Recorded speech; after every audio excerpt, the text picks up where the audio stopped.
Bonjour à tous, bienvenue à cette formation intitulée La bourse pour les débutants. Donc elle va durer plus ou moins 2 heures. Et l'objectif ici, c'est vous expliquer c'est quoi la bourse, comment elle fonctionne et comment faire l'argent. Et aussi comment éviter de faire l'argent. Parce qu'il y a beaucoup de personnes, beaucoup de monde qui perd l'argent. Donc, je vais vous montrer les erreurs que la plupart des gens, en tout cas, font et quelles habitudes ou quelles stratégies adopter pour éviter de perdre l'argent et devenir un gagnant de manière continuelle. Donc, voilà, l'objectif, c'est vraiment pour les débutants. On va tout expliquer de manière très simple, très calmement et qu'à la fin de ces prochaines 2 heures, vous aurez une idée claire de ce que c'est et comment ça fonctionne. Donc voilà, n'hésitez pas à poser des questions si vous en avez, notez-les, et ensuite vous pouvez me prévenir. Donc avec des questions, et ensuite voilà, donc je suis là pour répondre à vos questions, essayer d'éclairer les zones et faire de mon mieux pour vous aider. Hein. Donc la bourse, c'est quelque chose où on peut se faire beaucoup d'argent, et aussi on peut aussi perdre beaucoup d'argent. Donc voilà, moi personnellement, la bourse a changé ma vie. Donc j'estime que elle peut aussi changer votre vie si vous avez la bonne stratégie. Donc voilà, donc moi, ça fait 6 ans que je le fais et je dirais que les 2 années passées, j'ai atteint un certain niveau où je gagne l'argent de manière soutenue et je perds quasiment plus d'argent comme avant parce qu'avant il y avait beaucoup de tâtonnements. Mais là, et surtout j'ai tâtonné, pourquoi? Parce que j'avais personne pour me former, pour me dire comment ça fonctionnait et quoi éviter. Donc là, je vais partager mon expérience avec vous et espérant que vous allez en bénéficier. Donc, avant de commencer, il n'y a rien qui soit difficile pour comprendre dans la vie. Si on vous apprend quelque chose, ça veut dire qu'il y a moyen de l'apprendre. D'accord? Donc, n'ayez pas peur, n'ayez pas des préjugés. La bourse n'est pas aussi difficile que les gens l'imaginent. Voilà, donc vous allez voir au cours de cette présentation que c'est très facile si vous avez la bonne stratégie et les bonnes informations. Donc alors, pour commencer, je vais partager avec vous la citation ici, à la droite de l'écran. C'est une citation que George Washington Carver avait fait. George Washington Carver, c'est un Afro-Américain, un scientiste, un inventeur, qui disait « Anything will give up its secrets if you love it enough ». C'est-à-dire que toute chose rendra son secret ou va livrer son secret si tu l'aimes suffisamment. Pourquoi je partage cette citation avec vous? C'est pour dire que la bourse, ou comme toute autre chose dans la vie, si vous l'aimez suffisamment, elle finira par livrer son secret. Et ces secrets-là, c'est comment avoir de la réussite. Donc, si vous l'aimez suffisamment, si vous insistez, si vous analysez les choses, si vous faites des recherches. Voilà, donc le même principe s'applique à tout, que ce soit une femme. Voilà, donc si une femme, voilà, tu aimes bien un homme, ou vice-versa, beaucoup, l'homme finira toujours par livrer son secret, comme Samson et Delilah par exemple. Et la deuxième citation ici, elle dit que « The path to poverty is paved by ego ». C'est-à-dire que le chemin vers la pauvreté est pavé par l'ego ou le prestige. Et vous allez comprendre pourquoi après quelques slides. Alors, on y va. Alors, aujourd'hui, voilà notre agenda. Donc, on va parler brièvement sur les transferts générationnels des richesses, la bourse, le placement, et voilà. Donc, ça, c'est les slides que j'utilise d'habitude quand je suis devant une audience live. Mais bon, là, c'est de manière virtuelle, donc du coup, la 4e partie ne s'appliquera pas à nous. Donc, voilà, avançons. Alors, des transferts générationnels. Je suis dans le banque privée, donc c'est-à-dire que je suis dans un secteur où on traite avec des clients très fortunés, hein, souvent des gens qui ont plusieurs millions sur leur compte. Et j'ai observé une chose, c'est que la plupart des gens qui ont des moyens, et surtout des gens qui ont pu transférer leurs moyens ou leurs richesses d'une génération à une autre, ils ont certaines caractéristiques. Premièrement, c'est les gens qui vivent en dessous de leurs moyens. Vous allez voir à travers cette slide ce que je vais dire. Les gens qui ne transmettent pas la richesse d'une génération à une autre, souvent, ils vivent au-dessus de leurs moyens. C'est-à-dire qu'ils ne font pas grand-chose pour garder l'argent qui entre. Tout ce qui entre sort. Et quand on a cette habitude, c'est très très difficile d'avoir une richesse générationnelle. C'est-à-dire que vous voyez souvent il y a des familles, c'est le grand-père qui était riche en faisant un business, etc. Et cette richesse-là a été transmise d'une génération à une autre. Tu verras que la plupart des gens comme ça, ils vivent souvent en dessous de leurs moyens. Et les gens qui ne le font pas vivent au-dessus de leurs moyens. Le deuxième point, c'est que les gens ne contrôlent pas les dépenses. Et troisièmement, l'argent. Pour revenir sur le deuxième point, l'argent entre, l'argent sort. Tu reçois ton salaire, tu dépenses, on prend des dettes, des cartes de crédit, des dépenses qui ne sont pas très bien réfléchies, et souvent c'est des dépenses dont on n'a pas forcément besoin. Voilà. Et troisième point, c'est que les gens n'investissent pas sur le long terme. Et les gens, le peu de gens qui essaient de faire quelque chose, ils mettent l'argent sur un compte d'épargne. Vous allez voir que les gens qui font comme ça, c'est pas les gens qui ont beaucoup d'espoir pour transmettre les richesses d'une génération à une autre. Vous allez voir sur les stades prochains.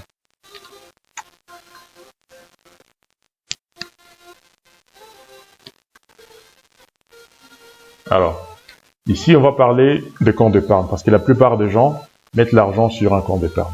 D'accord? Donc, je vais juste vous montrer, avant d'entrer sur la bourse, je vais parler sur un sujet. Je compare les différentes options que les gens ont pour investir l'argent avant d'entrer sur la bourse. Donc, je vais faire une analyse comparative, comme ça, vous aurez une idée claire des différents choix que vous avez, en fait. Ce que vous devez faire avec votre argent. Donc, ici, on va regarder l'option que la plupart d'entre nous choisissons en général, c'est le compte d'épargne. Et vous allez vous rendre compte que mettre l'argent sur un compte d'épargne, vous êtes perdant. Donc, je vais donner l'exemple. Alors, ici c'est un article que j'avais pris dans un journal français qui explique comment la Banque Centrale Européenne, qui est l'autorité monétaire au niveau européen, par exemple, ici tu es en Angleterre, c'est la Banque d'Angleterre, Bank of England, mais dans la zone euro, c'est la Banque Centrale Européenne. Et la Banque Centrale Européenne, elle a objectif d'avoir un taux d'inflation annuel de 2%. C'est-à-dire que l'objectif annuel est d'avoir un taux d'inflation de 2%. La Banque d'Angleterre a un objectif de 2,5%. Et les Feds, donc les réserves fédérales américaines, je crois que ça doit être autour de 1,50 ou 2%. Donc, c'est quoi l'inflation?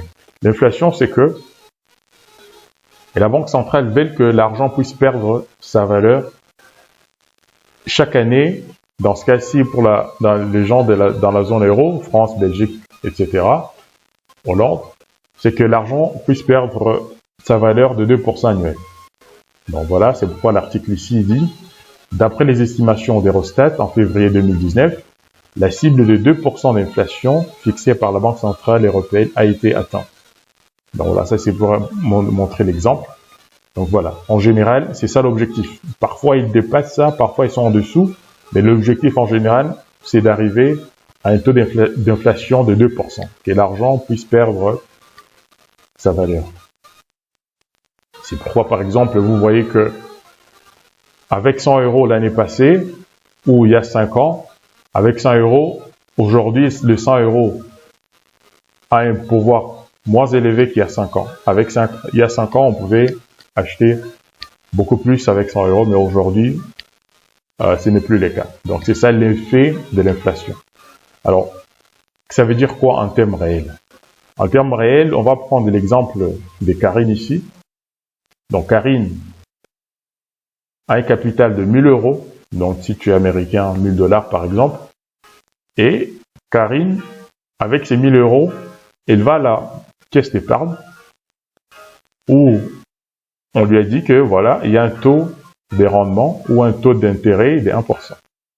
Donc là, c'est un exemple de quelqu'un qui met l'argent sur un compte d'épargne. Et là, je suis encore généreux, j'ai mis 1%, mais en général, c'est un dessus de 1%. Mais pour simplifier les choses, je vais prendre 1%. Alors, avec son capital de 1000 euros, à un taux d'intérêt d'1%, ça revient à un intérêt net de 10,05 €. Ça, c'est après 12 mois. C'est-à-dire qu'au total, après 12 mois plus tard, supposons qu'il avait mis son argent le 1er janvier, le 31 janvier, son 1000 euros à ses taux d'intérêt revient à 1000 euros et 10 euros, et 1010 euros, après 12 mois. Donc du coup, Karine, dans ce cas-ci, Karine serait content, elle va se dire que voilà, donc j'avais mis 1000 euros, mais à la limite, j'ai gagné 10 euros de plus, après 12 mois. Je souligne ça après 12 mois. Mais regardez maintenant l'effet de l'inflation sur l'argent qu'il avait mis sur le compte d'épargne.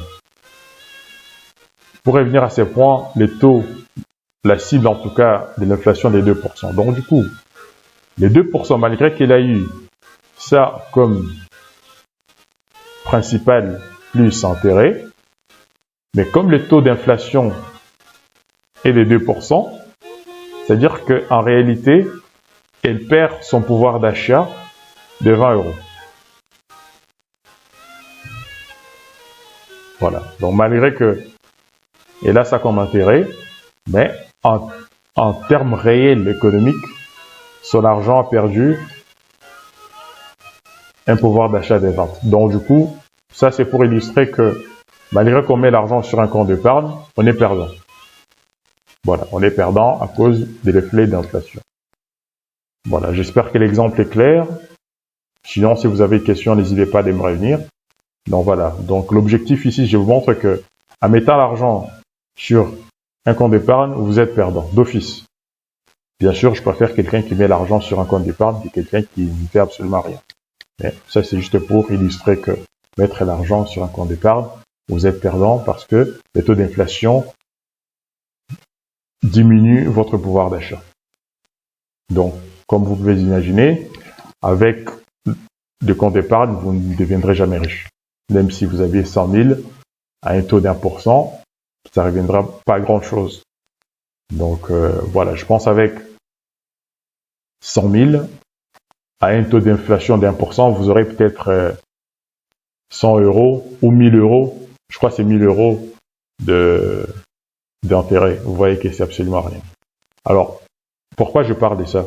Je vais vous montrer que avec la bourse vous permet justement d'aller beaucoup plus vite. C'est-à-dire que ça vous donne des options où vous mettez même très peu d'argent, mais ça vous permet de se multiplier beaucoup plus rapidement qu'un compte d'épargne. Voilà. Alors, la bourse vous permet justement, à travers l'intérêt composé, ce qu'on appelle en anglais compound interest, de réaliser vos objectifs beaucoup plus rapidement. Je vais vous montrer quelques exemples.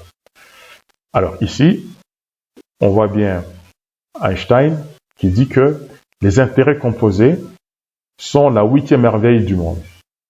Celui qui le comprend le gagne et celui qui ne le comprend pas le paye. Vous allez voir l'illustration. Alors, c'est quoi l'intérêt composé? L'intérêt composé veut dire que votre argent génère des intérêts. C'est-à-dire que tu mets ton argent Ça génère des intérêts et ensuite, ces intérêts-là génèrent encore des intérêts. Donc ça, c'est un concept que vous devez vous familiariser avec parce que c'est très important.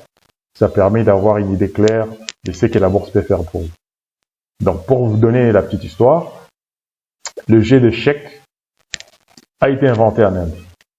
Donc, du coup, le monsieur qui avait inventé le jeu d'échecs, il a inventé le roi du pays.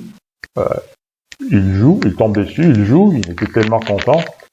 Et le roi a dit que bon, voilà, la personne qui a inventé ces jeux, il est où?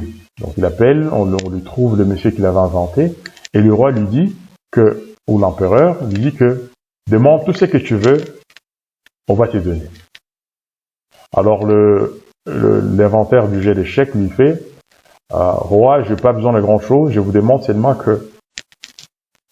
de mettre sur les jeux d'échecs un grain de bleu ou de maïs et la doubler à chaque case. Donc par exemple là, il y a un grain et qu'à la prochaine case, qu'on puisse doubler. Donc du coup, le roi était en fait déçu parce qu'il s'attendait à ce que le monsieur puisse demander quelque chose à la hauteur des attentes du roi. Mais bon, il dit, bon, il n'y a pas de souci. Donc on appelle les trésoriers du royaume et il lui fait, bon voilà, exécuter l'ordre, donner ce que le monsieur a demandé. Donc du coup, voilà, un jour passe, 2 jours passent, 3 jours passent, 4 jours passent, et 1 semaine après, le roi a perdu la patience. Il fait venir le trésorier du royaume, et lui fait, mais bon, qu'est-ce qui se passe? Ça fait 1 semaine que j'ai fait un décret, et que tu n'as pas voulu honorer le décret. Alors, le trésorier du royaume lui fait, roi, on a essayé de trouver de grains de bleu, mais on s'est rendu compte qu'il n'y avait pas suffisamment dans le royaume pour accomplir la demande. Voilà. Donc ça pour montrer que, et sur les jeux d'échecs, il y a plus ou moins 64 cases. Donc à chaque fois, vous verrez ici que après 1, ça devient 2, 4, 8, 16, 32, 64, 128 et 256. Donc là, c'est le même chiffre qui est là, vous voyez, et jusqu'à arriver à la 64e case. Donc voilà. Ce qui a fait l'impossibilité, qui a rendu l'impossibilité d'honorer la demande de l'inventaire, c'est que, à travers l'intérêt composé, la demande s'est multipliée très vite. Et la bourse, c'est un moyen qui vous permet justement de multiplier votre argent à une vitesse très élevée. Vous allez voir, je vais vous donner des exemples concrets. Donc c'est ça, si vous devez retenir quelque chose, c'est que vous pouvez commencer avec un très petit montant sur la bourse, mais si vous arrivez à multiplier ça, vous verrez que un petit montant peut aller très très très vite grâce à ce qu'on appelle l'intérêt composé, compound interest en anglais. Donc voilà, ça c'est un récapitulatif de l'histoire plus ou moins, et vous verrez sur la prochaine slide. Alors, pour aussi donner encore un autre exemple concret, en 1623, donc ça c'est pour les gens qui ont été à New York, ça c'est Manhattan, donc pour les francophones, Manhattan. Donc, le 1er avril 1623, les Indiens avaient vendu l'île de Manhattan aux Hollandais pour 24 $. Donc, à 1623. Donc là, c'est une image qui reprend plus ou moins le jour de la transaction. Je crois le jour où les Hollandais sont arrivés sur l'île. Donc les Indiens les accueillent. Et voilà la carte de Manhattan à l'époque. Et aujourd'hui, Manhattan aujourd'hui. Donc du coup, ils ont vendu à 24 $. Et moi, je posais la question. Essayons un peu de réfléchir. Si vous aviez le choix de prendre 24 $ à l'époque, et avoir New York aujourd'hui, avec tout ce qu'il y a, comme bâtiment, société, etc. Vous choisirez quelle option? New York. avec son état actuel, ou 24 $ en 1623. Lesquelles des deux options vous êtes plus intéressantes? Voilà, réfléchissons un tout petit peu. Et n'oubliez pas de ce qu'on vient de parler, de l'intérêt composé. Donc, quand je fais des formations comme ça, et je donne cet exemple, la plupart des gens disent que non, ils vont prendre Manhattan dans son état actuel. Mais moi, personnellement, je préfère un 1623, je préfère 24 $. Vous allez voir que grâce à l'intérêt composé, c'est 24 $ en 1623 et 24 $.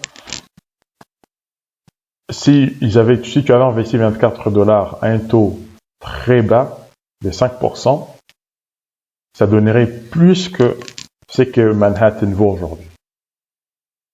Voilà.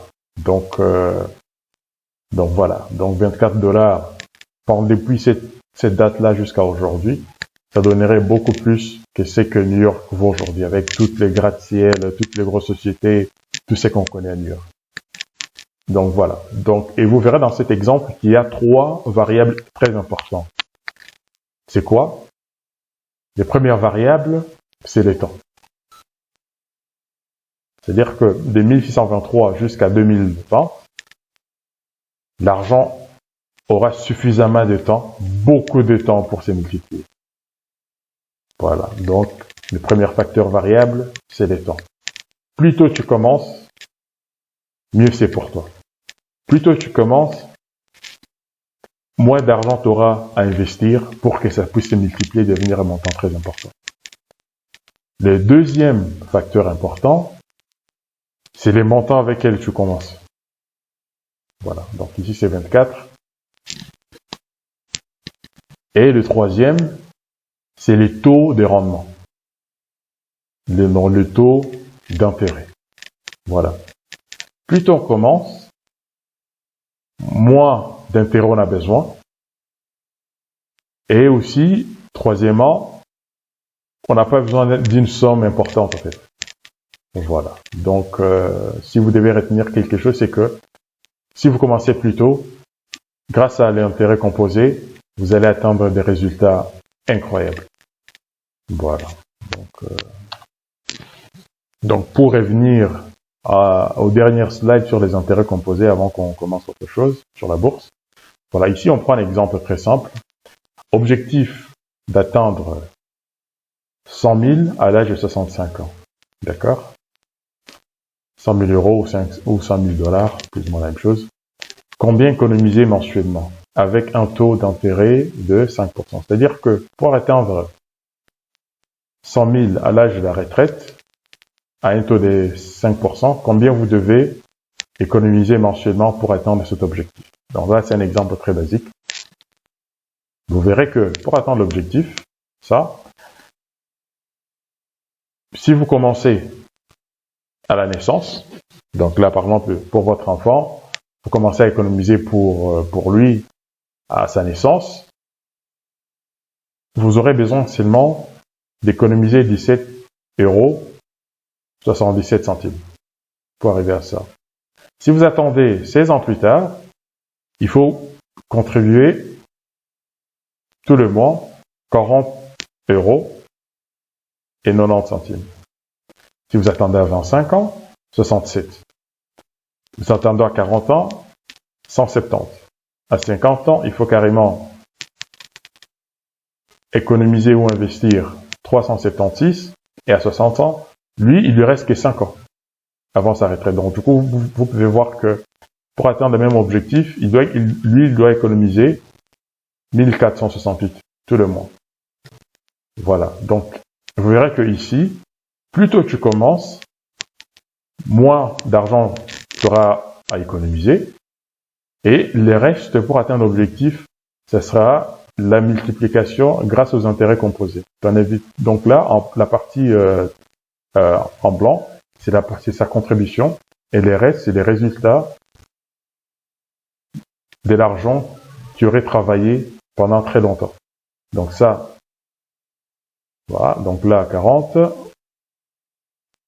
Et vous pouvez voir, voilà, donc plus tôt vous commencez, mieux c'est pour vous. Et plus tard vous laissez, c'est compliqué. Vous devez mettre beaucoup d'argent de côté, ou tous les mois, ou investir tous les mois pour atteindre l'objectif. Donc ça, c'est un parfait exemple qui illustre le point qu'il faut commencer plus tôt. Alors, quand commencer? L'idéal, c'est toujours commencer le plus tôt possible. Si vous avez 40 ans, commencez à 40 ans. Si vous avez 20 ans, commencez à 20 ans. Et voilà. Donc, plus tôt on commence, mieux c'est pour vous. Donc là, c'est un petit tableau qui reprend plus ou moins la même chose. Donc, et pour un nouveau-né, apport capital cumulé, ça serait des 13 000. Et la différence est des 86 000 qui sera générée par ces apports. Voilà. Donc ça c'est le même exemple. Et là, ici, je vais prendre un exemple très simple. Un exemple concret. Donc là, l'hypothèse est d'avoir 5 000 $ ou 5 000 € avec un taux d'intérêt de 20%. Vous allez voir que la bourse, il y a moyen d'avoir un taux d'intérêt annuel de 20%. Ça, ce n'est même pas un défi. Parce qu'il y a des années où je me fais des 100%. Je fais des 50%. Et voilà. Donc, il y aura des années où vous perdez. Sur d'autres actions, vous gagnez. Mais aussi longtemps que la moyenne est de 20%, vous aurez ces résultats. Donc, avec 500 000, avec un taux de rendement ou taux d'intérêt de 20% sur 20 ans, et tout le mois, vous contribuez. Donc, c'est-à-dire qu'à la base, vous commencez avec 5 000 d'un coup, et tout le mois, vous rajoutez 200 €, 200 $. Au bout de 20 ans, à ces taux d'intérêt, vous aurez 800 000. Voilà. Donc ça représente 53 000 de contributions et 833 000 générés par vos investissements. On va au deuxième exemple. Toujours le même variable, sauf que la différence ici est de 1 an. Ici, c'est 20 ans. Ici, c'est 21 ans. Donc, différence d'1 an. Avec le même contribution mensuelle, même taux d'intérêt et le même capital. Mais juste comme il y a une différence d'1 an, regardez ce que ça donne. 1 an de différence représente déjà 1 million. Alors que là, à 20 ans, il a 800 000. Voilà. Pour vous montrer que plus vous donnez le temps à votre argent pour travailler, mieux c'est pour vous, plus ça va se multiplier. Donc là, on va au troisième exemple. Donc là, c'est 22 ans, mais variable. Donc du coup, la différence entre 20 et 22 ans, 2 ans de plus, ça donne 1 300 000. Voilà. Donc, et là, si on met encore 5 ans, vous êtes à 2 400 000. Voilà. Souvent, je vais vous montrer les différentes options que vous avez pour investir. Si vous voulez multiplier votre argent, je vais parler un peu de chacun. Et ensuite, je vais me concentrer plus sur les actions, mais je vais quand même vous donner une vue assez globale, les différentes options que la plupart des investisseurs ont. Et à vous de voir lesquelles vous intéressent le plus. Mais moi, en particulier, je vais parler de ça. Donc, je vais parler de la bourse, des obligations, les œuvres d'art, l'immobilier, rien faire aussi c'est un choix, marché des devises. Alors, je vais revenir à ça plus tard. Je commence d'abord par les obligations. Les obligations, c'est ce qu'on appelle en anglais par exemple de bons. Vous avez déjà entendu parler de bons d'État. Les obligations, c'est aussi la dette. C'est-à-dire que quand l'État veut financer certains projets, ils font une émission des obligations. C'est-à-dire que bon, voilà, ils ont besoin de récolter peut-être 1 million. Ils font appel aux gens de souscrire à ça. Donc, du coup, les gens qui souscrivent dans des obligations, par exemple, ils mettent l'argent et à chaque intervalle prédéfini, chaque 6 mois, chaque trimestre ou une fois annuel, ils reçoivent des intérêts, qu'on appelle aussi des coupons. Et à la fin de l'échéance, par exemple, si c'est un bon de 10 ans ou 5 ans, à la fin de l'échéance, par exemple, si c'est un bon de 5 ans, À la fin de l'échéance, ils récupèrent les principales. C'est-à-dire qu'ils récupèrent l'argent qu'ils avaient donné à l'État. Mais entre-temps, ils touchent des intérêts fixes. En général, c'est souvent fixe. Par exemple, 5% tout le mois, tous les trimestres ou annuels. Donc, à la fin, ils récupèrent. L'or et les œuvres d'art, pour moi, ce n'est pas trop, je considère pas ça comme des investissements. Il y a des gens qui investissent en ça, mais moi, personnellement, c'est pas des investissements parce que ça ne génère pas. C'est très subjectif et c'est l'appréciation de l'acquéreur. Donc, voilà. Pour moi, ça, c'est pas trop un investissement. Surtout les œuvres d'art. L'or, par contre, l'or est bon pendant des périodes de crise. Pendant des périodes de crise, c'est quand il y a beaucoup d'inflation, les gens ont tendance à acheter l'or parce que l'or a tendance à préserver la valeur. Voilà, donc c'est ça l'or. Et pour revenir aux obligations, vous avez déjà entendu parler des agences des notations. Voilà, les agences des notations comme Moody's, Standard & Poor's, ça c'est des agences qui analysent des sociétés et des pays et leur donnent des scores. Par exemple, ce qu'on appelle en anglais des ratings. Vous avez déjà entendu parler que, par exemple, le bond du Trésor français, c'est AAA ou A+. Donc voilà, ça c'est plus pour les obligations ou les agences des notations analysent le profil du pays ou de la société et leur donnent des scores. C'est-à-dire que voilà, si c'est AAA, ça veut dire que c'est une société sûre ou c'est un pays très très stable où les choses sont certaines. Par contre, si c'est un pays où il y a beaucoup d'instabilité, comme des coups d'État par exemple, alors le score sera très très mauvais. Par exemple, certains pays d'Afrique pour la plupart, où il y a des coups d'État. Donc du coup, les scores sont souvent très mauvais. Donc du coup, c'est pourquoi pour emprunter l'argent, les taux d'intérêt doivent être très élevés. Comparé par exemple à un marché développé comme les États-Unis, où le gouvernement américain ou canadien ou français, etc., pour emprunter l'argent, les taux est très faible. Parce que il y a moins de risques, ils savent que non, dans 10 ans, le gouvernement américain sera toujours là. Et surtout, ils seront en mesure d'honorer leurs obligations financières. Donc c'est pourquoi ça c'est plus pour les obligations. L'immobilier, on va pas trop passer du temps là-dessus. La plupart des gens connaissent bien l'immobilier.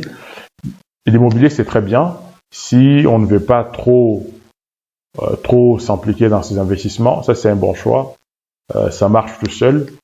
Mais le problème de l'immobilier souvent c'est que les prix d'entrée sont assez élevés. Qu'est-ce que je veux dire par prix d'entrée? Par exemple, il y a certaines banques, pour qu'ils financent de l'achat d'un bien immobilier, ils te demandent par exemple 20% d'apport personnel. Donc c'est pourquoi je dis le prix d'entrée est très élevé pour ça. Parfois, voilà, il faut des frais de notaire, etc.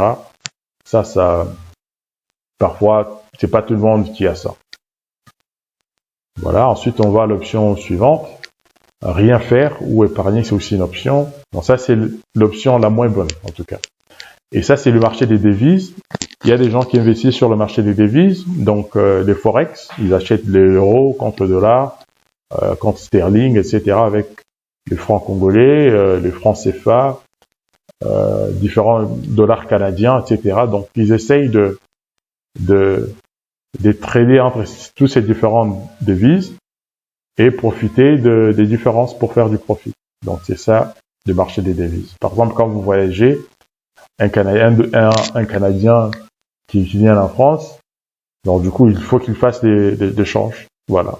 Et le banque profite des échanges, des différences entre les différentes devises pour se faire l'argent. Donc ça aussi, c'est une option si vous voulez. C'est une option pour investir. Mais là, c'est difficile de se faire beaucoup d'argent si vous n'avez pas beaucoup de moyens, parce que les marges sont très très très petites. Donc du coup, pour se faire l'argent, il faut avoir des sommes assez importantes.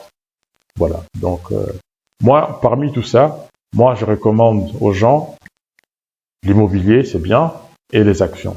C'est là où on peut aller plus vite pour se faire l'argent. Alors, les actions, la plupart des gens qui sont riches, ils sont dans les actions. Les actions ou l'immobilier. Les actions, l'avantage des actions, c'est que il y a moyen de doubler son argent en très peu de temps, si tu as la bonne stratégie. Et c'est ça que je vais montrer aujourd'hui. Donc l'immobilier, c'est très difficile de trouver une maison qui double sa valeur en une année. C'est très, en un an, je voulais dire. C'est très compliqué. Ça peut prendre de la valeur, mais pas à doubler dans moins d'un an. Mais la bourse, vous verrez les exemples, c'est très facile à faire ça. Donc moi, je vais passer plus de temps par rapport à ça. Les gens aussi me demandent combien commencer, combien d'argent il faut avoir pour commencer en bourse. Alors, la bourse, vous pouvez commencer avec 100 euros, 200 euros, 300 euros, selon vos moyens.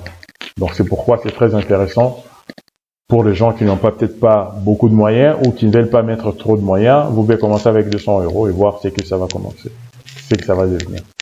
Donc voilà, il n'y a pas de raison pour dire que non, la bourse c'est compliqué ou il faut beaucoup d'argent. Non, pas du tout. Tout le monde peut trader en bourse avec très peu d'argent. Moi personnellement, j'avais commencé avec 2000 euros. Donc voilà, donc il y en a qui ont commencé, les gens que j'ai conseillés ou j'ai formés, qui ont commencé avec 200 euros et au fur et à mesure, ils ont augmenté leur capital. Donc voilà, donc on peut commencer avec n'importe quel montant, selon vos moyens bien sûr. Donc voilà. Alors, entrons dans la bourse. C'est quoi la bourse? La bourse, c'est un marché. Quand les sociétés cherchent des financements, ils ont deux options. Soit ils vont à une banque. Bon, voilà, ils vont à la banque, ils disent, voilà, on a besoin de faire une expansion ou investir dans des machines, etc., ou dans des usines. On a besoin d'argent. Ils peuvent aller à la banque. Mais la banque se vend en donnant l'argent. La banque met toujours des conditions. Donc, ils ont cette option. Il y a aussi des intérêts. C'est-à-dire que quand la banque vous prête l'argent, il faut aussi payer les intérêts. Donc, voilà. La deuxième option, en dehors d'aller chercher le financement auprès d'une banque, c'est d'aller en bourse. C'est-à-dire que les sociétés vont en bourse pour chercher les financements et en contrepartie, ils cèdent des actions. C'est ça l'objectif des marchés, de la bourse. C'est exactement comme un marché traditionnel où monsieur ou madame va au marché, donc le monsieur a l'argent, il va acheter, je sais pas, un panier d'oranges et il y a un échange. Donc lui il donne l'argent et les vendeurs lui donnent des oranges. C'est exactement ça. La bourse, c'est juste un marché où les investisseurs vont acheter des parts dans des sociétés et les sociétés prennent l'argent et en contrepartie donnent des parts dans leurs sociétés aux investisseurs. Donc c'est une plateforme qui met ensemble les acheteurs, des investisseurs et les sociétés qui cherchent des financements. La bourse, c'est aussi simple que ça. Voilà. Donc il y a plusieurs, quasiment dans chaque pays, la plupart des pays développés, ils ont tous des bourses. Vous avez déjà entendu parler de New York Stock Exchange, donc la bourse de New York, qui est la plus grande bourse au monde. Il y a le Nasdaq, il y a le Toronto Stock Exchange. La plupart de grosses sociétés au monde sont sur la bourse de New York, New York Stock Exchange. Ensuite, il y a aussi le Nasdaq. Nasdaq, c'est là où la plupart des sociétés technologiques, ils sont listés. Donc, et ensuite, il y a Toronto. Toronto, c'est plus ce qui est minerai, hein, tout ce qui est mining, ils sont plus à Toronto. Bon, il y a le Brésil aussi. Il y a Paris, Londres, Amsterdam, Bruxelles, etc. Et en Afrique, il y a principalement Johannesburg, qui est la plus grande bourse, parce qu'ils ont beaucoup de minerais là-bas aussi. Caire, Abidjan et Douala. Là, bon. Ça, j'ai juste mis par simple... je voulais être équitable, hein, donc pas discriminer contre les pays africains, mais la plupart... c'est Johannesburg qui est la plus grande bourse en Afrique. Et bien sûr, il y a des marchés asiatiques, Hong Kong, Tokyo, Shanghai, et il y a aussi les marchés australiens aussi, qui a plus ou moins le même profil que Toronto pour des raisons de sociétés minières. Voilà. Alors, on va entrer dans le basique. Vous avez déjà entendu parler des indices. Des indices, vous avez déjà entendu parler du CAC 40 en France. Pour les Américains, Dow Jones Industrial Average, le S&P 500, à Londres, FTSE, en Belgique, BEL 20 et à Francfort, DAX 40. Donc tout ça, c'est des indices. C'est quoi un indice? Un indice, c'est une liste ou un panier qui regroupe certains articles ou certaines sociétés qui représentent un marché ou un pays. Donc, je vais donner un exemple concret. Le CAC 40, c'est un indice qui regroupe les 40 grandes sociétés françaises. Donc, c'est-à-dire que les CAC 40 reflètent l'économie française. Donc, par exemple, on peut voir la composition. LVMH, ça c'est la société qui fabrique Louis Vuitton, etc. L'Oréal, Total, société pétrolière. Sanofi, Airbus, Hermès, BNP Paribas, Danone qui fait des yaourts et voilà, les produits laitiers, Pernod Ricard, Crédit Agricole, Orange, etc. Michelin que vous connaissez certainement, Carrefour, Renault. Voilà, ça c'est les sociétés qui composent des CAC 40. C'est des sociétés qui composent l'indice CAC 40 qui plus ou moins reflètent la tendance générale de l'économie française ou du marché français. Donc c'est ça les indices. Quand vous entendez quelqu'un dire les CAC 40, BEL 20, Dow Jones, voilà, c'est que des indices des sociétés d'un pays qui reflètent plus ou moins la tendance générale du marché. Par exemple, dans l'exemple du marché américain, les Dow Jones, qui est composé de 30 sociétés, il y a American Express, Apple, Boeing, Caterpillar, Chevron, Cisco, Coca-Cola, ExxonMobil, IBM, McDonald's, Microsoft, Nike, Visa, Disney, Procter & Gamble, Goldman Sachs, etc. Donc voilà, donc ça c'est les Dow Jones. C'est vraiment un indice juste pour donner une idée sur la tendance générale du marché américain ou de l'économie américaine. Donc j'espère que quand vous entendez tous ces indices, maintenant là c'est clair, c'est très facile. Ensuite, on va aller au listing. Non, attendez. Avant ça, on va revenir sur la bourse. Voilà plus ou moins ici à gauche de l'écran. Ça, c'est comment la bourse a commencé il y a très longtemps. Et avec le temps, on leur a fait, ils sont entrés dans le bâtiment pour trader. Et avec le temps, maintenant, on peut trader à partir d'un ordinateur et aussi jusqu'à un téléphone. Par exemple, moi, comme j'ai mon boulot de tous les jours, je trade souvent à partir de mon téléphone. Donc, pour dire que c'est très accessible, même pour les gens qui ont des enfants ou qui sont à la maison ou en voyage, il y a moyen de trader. Donc, c'est très... à l'époque, à l'écran à gauche, c'était compliqué. Il fallait être sur place pour trader. Mais tout doucement, vous voyez l'évolution de la technologie a permis à ce que tout le monde n'a plus besoin d'être dans le bâtiment de la bourse pour trader, mais aujourd'hui, on peut faire ça de la maison. Donc, voilà l'évolution. On va revenir au listing. Donc là, je vais donner un peu plus ou moins qu'est-ce que c'est quand une société est cotée en bourse. D'abord, pour être cotée en bourse, chaque société doit avoir un site. D'accord? Chaque société cotée en bourse est obligée d'avoir un site. Et c'est sur ce site-là, c'est là où vous allez trouver toute l'information liée à la société, la direction, le PDG, la nature du business, qu'est-ce que la société fait pour faire l'argent. En tout cas, la plupart des informations biographiques de la société, vous allez trouver sur le site. Et ensuite, alors quand la société est introduite en bourse, ça s'appelle IPO, donc introduction en bourse en français, ou en anglais c'est Initial Public Offering. Donc là, c'est-à-dire que la société arrive en bourse pour la toute première fois. Donc c'est IPO, vous avez certainement entendu ça à la radio, c'est l'introduction en bourse ou offre publique initiale.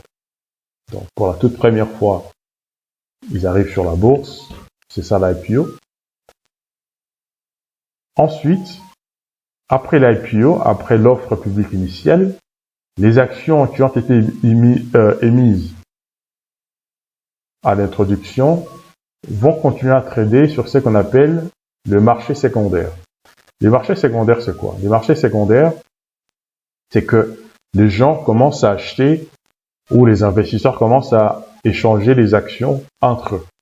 Par exemple, si aujourd'hui, je vais acheter des actions de Coca-Cola, à travers mon ordinateur, je peux acheter les actions à quelqu'un d'autre qui est peut-être en Chili ou en Argentine, à travers justement les systèmes en place où la personne en Argentine peut aussi acheter les actions que moi je détiens. Donc là, c'est les marchés secondaires. Pour expliquer ça, pour donner un exemple, c'est comme une voiture. Une voiture, quand elle est mise en circulation pour la toute première fois, c'est comme une offre publique initiale, comme un IPO. Mais ensuite, cette voiture-là, si la personne qui l'avait achetée initialement veut vendre la voiture, c'est sur le marché secondaire. Donc, c'est-à-dire que la personne qui va reprendre la voiture, ce sera sur le marché secondaire. Donc voilà, j'espère que l'exemple a aidé. Alors, et aussi, le prochain point, c'est que la société est obligée de publier des rapports annuels. Dans les rapports annuels, le PDG ou la direction explique sa vision, fait des commentaires sur l'année échue et aussi donne des informations financières sur la société, le bilan, les états financiers, etc. Donc, ils sont obligés de les publier chaque année. Hein, donc, voilà. Et un point important aussi, c'est les courtiers. Les courtiers, en fait, les gens demandent souvent alors qu'est-ce qu'il faut faire pour justement avoir accès à la bourse.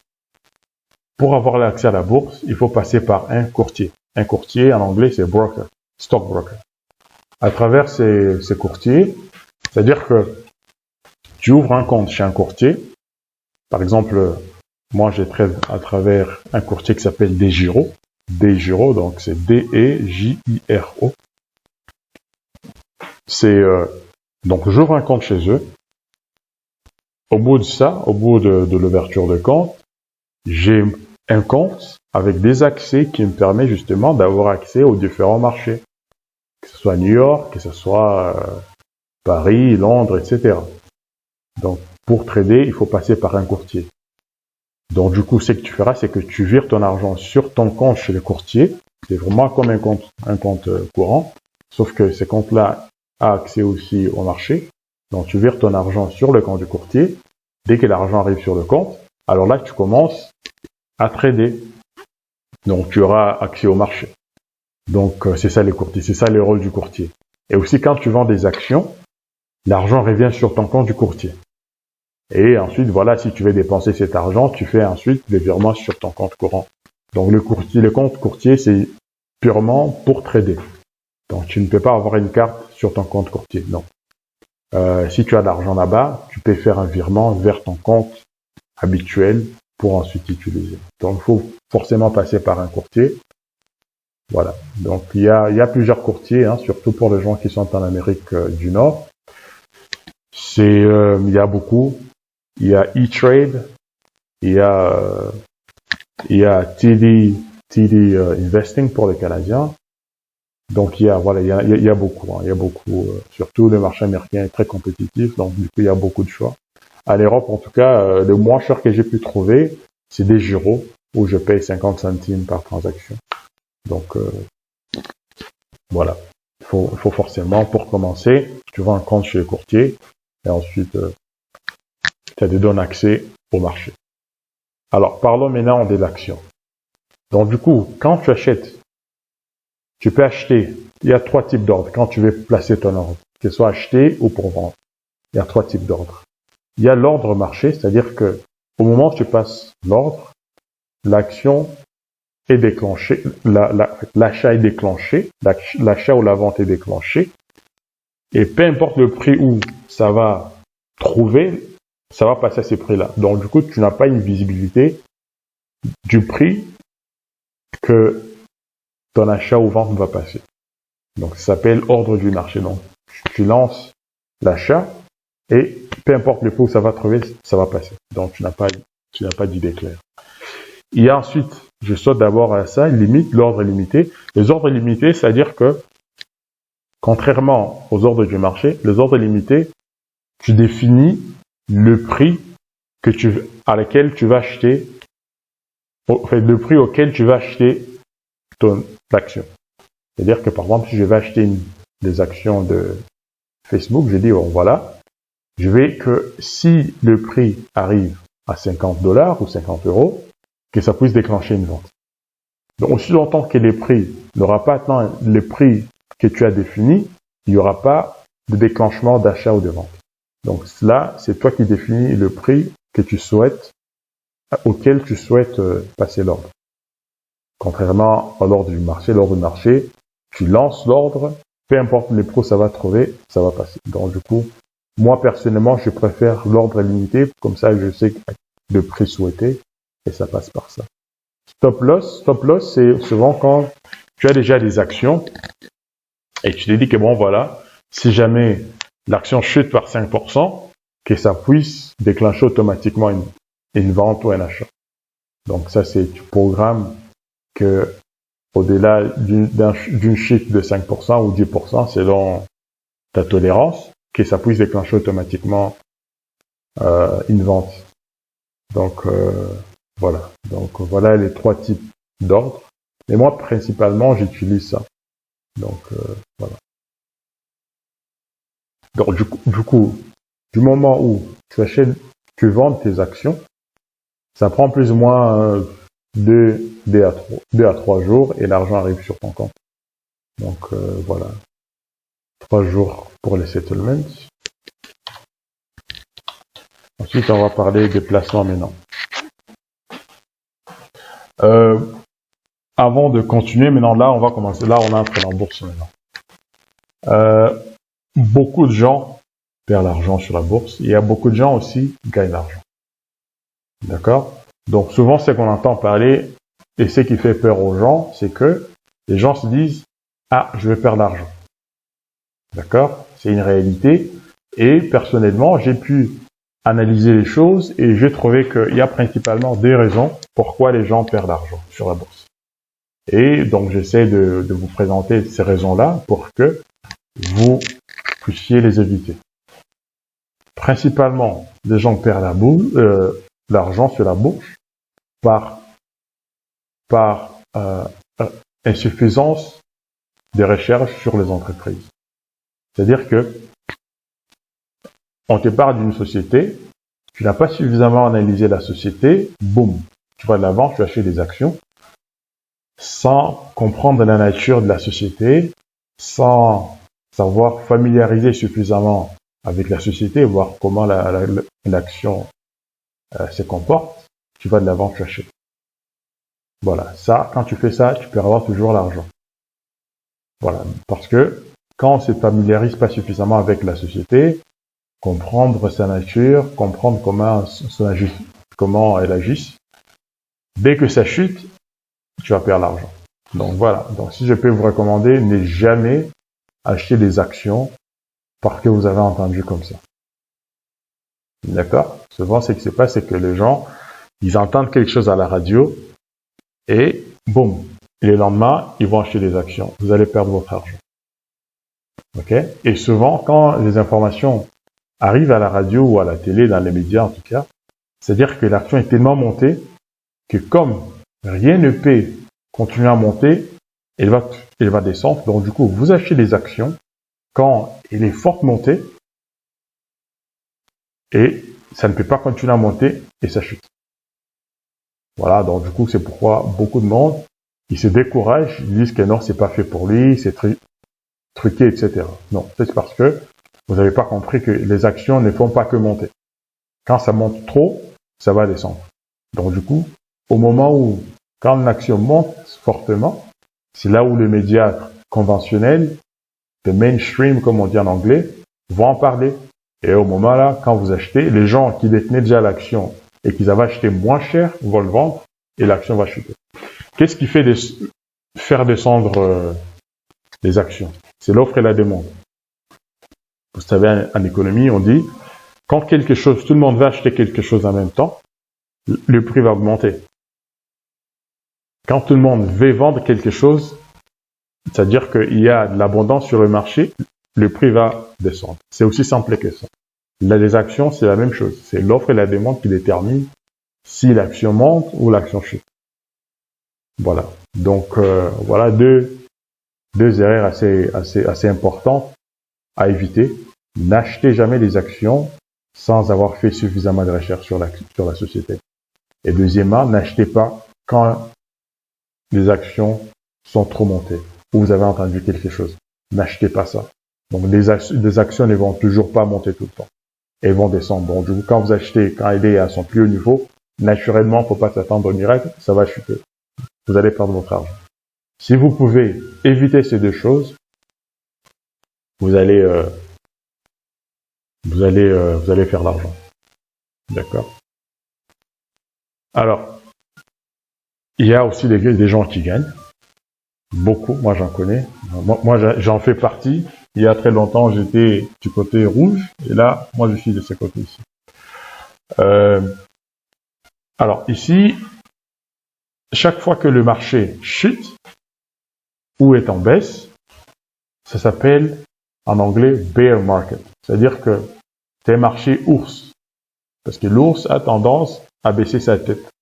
C'est pourquoi vous voyez ça. Donc, c'est le marché ours en baisse. Quand le marché monte, ça s'appelle le bull market. C'est-à-dire que un marché taureau. C'est pourquoi vous verrez souvent la bourse est symbolisée par un taureau. Donc, quand ça monte, c'est un marché taureau. Donc, très agressif. Voilà. Alors, pour commencer, il y a deux règles seulement dans les investissements. La première règle très importante, c'est que ne jamais perdre l'argent.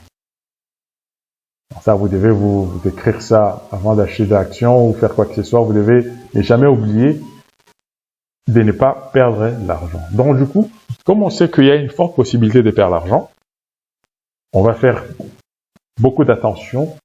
On va faire des analyses, des recherches pour justement ne pas tomber dans les camps des gens qui perdent l'argent. D'accord? Pour donner un exemple, vous devez considérer vos investissements ou le marché de la même façon que vous voyez quand vous devez acheter une maison, vous devez avoir la même approche et même attitude. C'est-à-dire, pour acheter une maison, vous allez bien analyser les quartiers. Vous allez voir, vous allez à la maison, vous regardez les toits, vous regardez s'il y a l'humidité, vous regardez s'il y a de vis cachées, vous allez regarder s'il y a des choses que le vendeur n'avait pas annoncées. Donc vous regardez tout ça, vous regardez s'il y a des transports, vous regardez s'il y a la criminalité dans le quartier, vous regardez les services communaux par exemple. Vous regardez un plein de paramètres avant d'acheter une maison. Alors, c'est exactement ça comme attitude qu'il faut avoir pour investir. Avant d'investir une action dans une société ou acheter des actions, vous analysez bien la société. Et aujourd'hui, je vais partager avec vous le méthode pour justement pour éviter de ne pas perdre d'argent. D'accord? Donc ça, c'était la première règle, ne jamais perdre l'argent. La deuxième règle, j'ai fait exprès de la laisser vide. Est-ce que vous pouvez réfléchir et me dire c'est quoi la deuxième règle?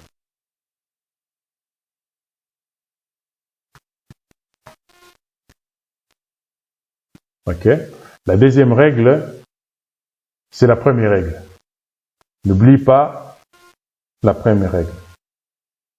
Ne jamais perdre l'argent. C'est ça la deuxième règle. Donc n'oublie jamais ça. C'est ça l'objectif. Quand on investit l'argent, c'est pas pour le perdre. C'est pour que ça puisse se multiplier. Donc du coup, ne jamais oublier la première règle. C'est ça la deuxième règle.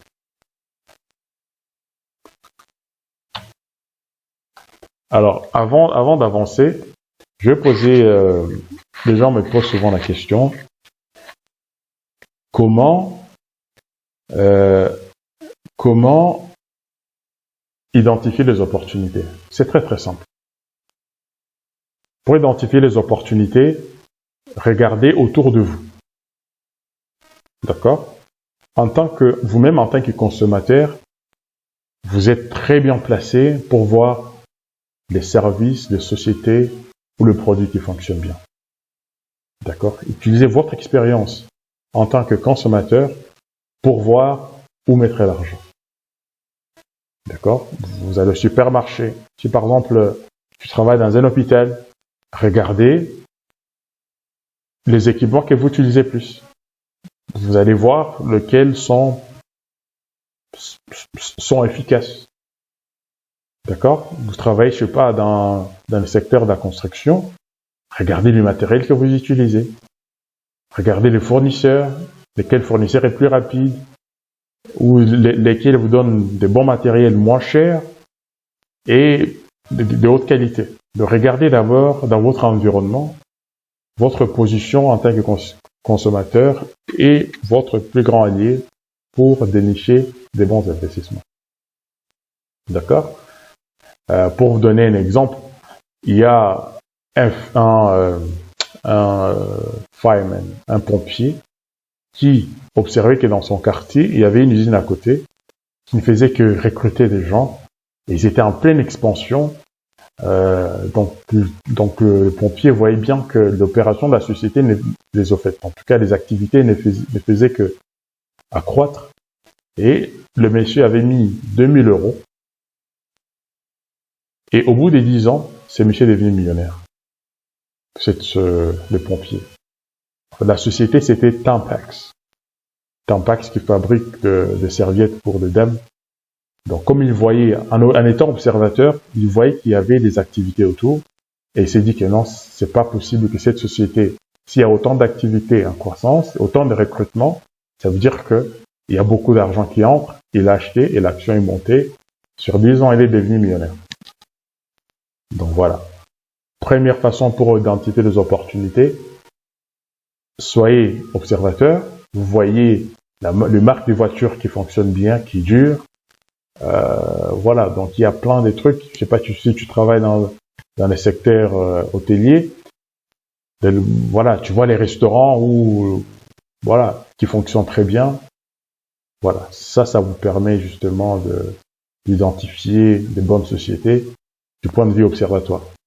D'accord? Donc je vais vous montrer un exemple et vous allez voir comment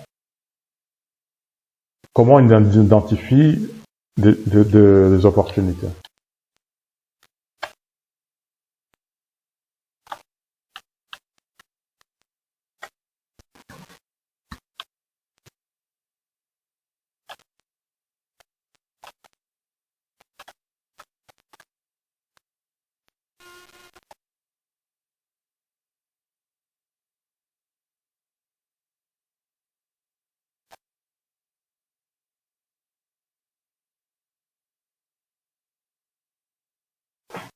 Alors, visualisons ensemble cette vidéo.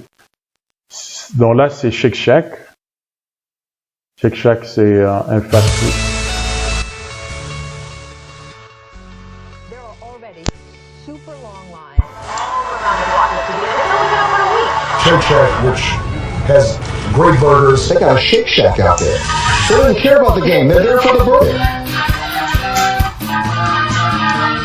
Every day at every Shack, when people line up to come get a Shack burger, it blows us away.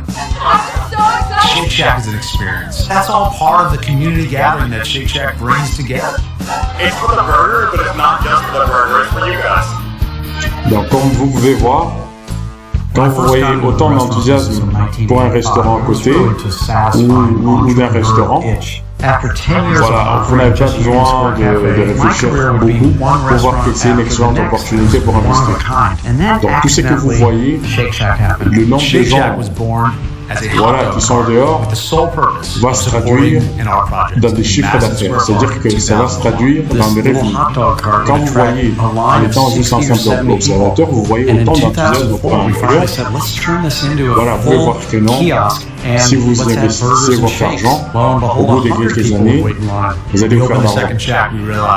Voilà, donc ça c'est pour illustrer l'exemple que je disais que la première La première qualité, c'est que, la première qualité pour identifier les opportunités, c'est en étant un observateur et un consommateur. Voilà. Ce qui est bien avec ces sociétés, c'est que, donc, elle n'est pas encore partout. Il y a aux États-Unis, à Londres, mais en Arabie Saoudite, si je ne me trompe pas, au Qatar, mais en Europe, il n'y a pas, à part Londres. Donc, vous pouvez vous imaginer qu'il y a encore beaucoup de marchés de croissance. La France, la Belgique, la Hollande, l'Allemagne, tous ces pays de l'Europe, le Portugal, l'Espagne, c'est potentiellement de marchés où ils vont s'établir. C'est comme ça qu'on identifie les opportunités. Voilà. Donc, comme les gens réagissent comme ça à New York, aux États-Unis, ça sera la même chose. En fait, ailleurs, dans d'autres pays européens, ça sera la même chose. Donc, c'est comme ça qu'on identifie les opportunités. En étant simplement un simple observateur, vous pouvez identifier des bonnes affaires pour investir.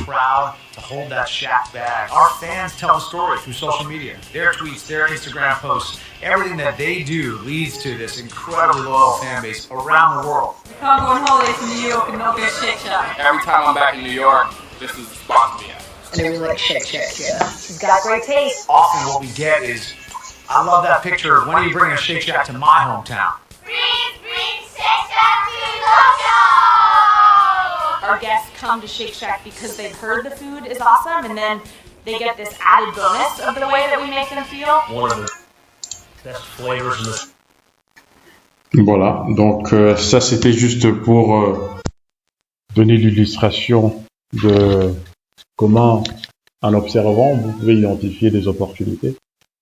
Donc voilà, donc ça c'est un restaurant fast-food aux États-Unis qui est assez récent, mais ils sont cotés en bourse. Si vous mettrez votre argent, dans 5 ans, vous pouvez vous imaginer que vous allez tripler, quadrupler votre argent. Ils ont une marge de croissance sur quasiment tous les continents européens. Ils ne sont pas établis. Ça, c'est des marchés qui vont s'établir et voilà, naturellement, ça va impacter leur chiffre d'affaires, les revenus, et c'est ça qui va propulser la croissance de leur business et éventuellement aussi l'augmentation de l'action. Voilà.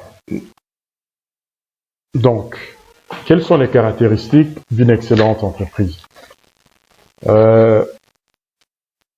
Donc, quand vous analysez une société, si vous pouvez trouver une société qui a ces 3 caractéristiques, je vais expliquer chacun d'entre eux et aussi donner des exemples concrets. Si une société a ces 3 caractéristiques, dites-vous que vous êtes tombé sur une société où vous allez vous faire beaucoup d'argent. La première caractéristique, une société qui a une augmentation soutenue du chiffre d'affaires. Le chiffre d'affaires, ça veut dire les revenus. D'accord? Plus l'argent entre à travers de ventes, etc. Donc, si vous pouvez trouver une société qui a une augmentation soutenue des ventes ou des revenus ou chiffre d'affaires, c'est la même chose, sur plusieurs années, sur 2 ans, 1 an, dites-vous que c'est bon. Deuxièmement, une société qui n'a pas de dettes ou ils ont des dettes existantes, mais la dette est en nette décroissance. Très important ça. Parce que plus on a des dettes, plus on doit payer les intérêts. Donc vous voulez trouver une société qui n'a pas de dettes. Parfois, la dette c'est bon pour au cas où la société a besoin de faire des expansions. Mais si vous pouvez trouver où il n'y a pas de dettes, tant mieux. Ou dans les cas où il n'y a pas de dettes, dans les cas où il y a des dettes, mais la société fait tout pour diminuer les dettes. Ça, c'est un très bon signe d'avoir. Donc, et troisièmement, augmentation des flux de trésorerie. En anglais, une augmentation des cash flows. Vous allez voir des exemples concrets. Alors, si vous pouvez voir une société, quand vous allez sur leur bilan, et ils ont ces 3 caractéristiques, dites-vous que vous êtes tombé sur un diamant. Et vous n'allez pas perdre votre argent. Alors, moi, pour arriver à cette conclusion, j'ai mis plus ou moins 6 ans. Avant d'arriver à cette conclusion, j'ai perdu beaucoup d'argent. Et j'ai perdu beaucoup d'argent parce que je ne savais pas ça. Donc là, ça fait plus ou moins 1 an et demi que je suis arrivé à ce point. Et depuis lors, quand je trouve ça, je perds plus d'argent. Voilà. Donc ça, c'est un fait. Voilà. Donc ça, c'est des caractéristiques d'excellentes entreprises. Donc, si vous trouvez ça, achetez des actions dans cette société. Vous n'allez pas les regretter. Vous allez faire beaucoup d'argent. Donc, sur le slide prochain, je vais donner des exemples concrets des sociétés avec des chiffres qui reprennent ces 3 critères. Alors, la première société, en fait, le premier critère, augmentation soutenue du chiffre d'affaires, vous allez voir l'exemple. Ça, c'est une société où j'avais investi l'argent. Voilà, donc ces tableaux, je les fait au mois de décembre 2019.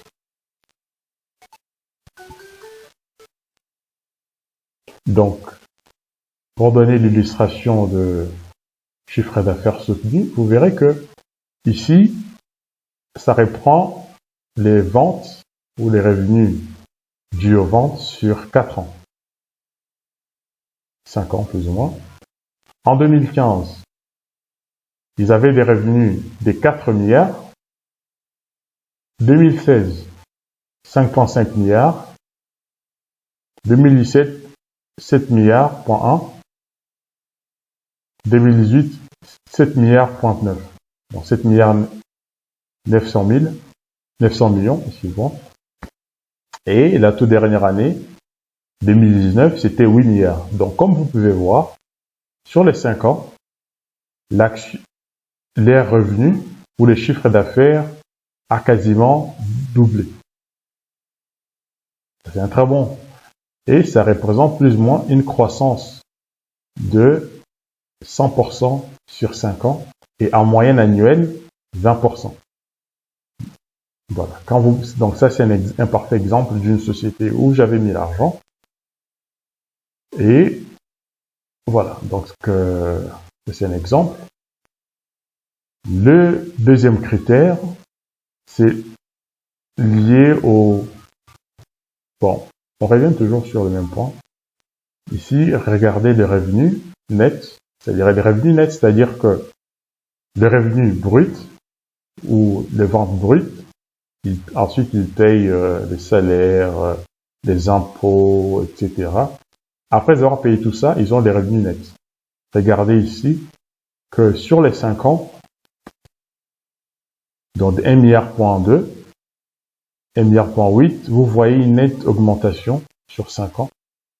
Et ça représente, sur les 5 ans, ça représente 555% de croissance du revenu net. Et en moyenne annuelle de 31%. Donc ça revient à montrer l'exemple, le premier exemple qui est là. Voilà. Alors, le deuxième critère, un autre exemple sur le deuxième critère qui est la dette. Ça, c'est une société, comme vous pouvez voir, c'est toujours la même société. Hein, donc, ça, c'est leur bilan. En 2015, ils avaient une dette de 4 millions, .6. Et vous voyez qu'avec le temps, ça diminue. Voilà. Donc, il n'y a pas une augmentation de dette, mais par contre, il y a une nette décroissance. Excuse-moi, 30 minutes.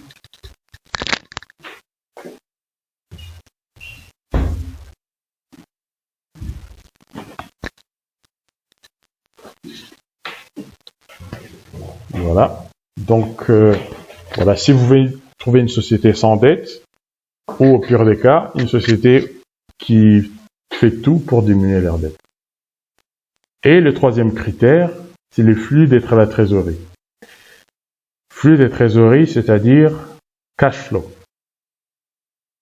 C'est que la société, après avoir tout fait, donc déduit les dettes, etc., l'argent qui reste après. Si vous voulez trouver une société en nette augmentation, prenez ça. Donc voilà, ça c'est un exemple. En 2015, un net cash flow, c'était 200 millions. de pertes. Ensuite, là, ils font 400 millions. Et là, ils ont perdu, je sais pas pourquoi, mais après, tu vois que ça augmente et ça augmente. Voilà. Donc ça, je ne sais pas ce qui s'est passé en 2017. Peut-être il y avait des événements exceptionnels. Mais en tout cas, vous voyez qu'il y a une nette progression au niveau du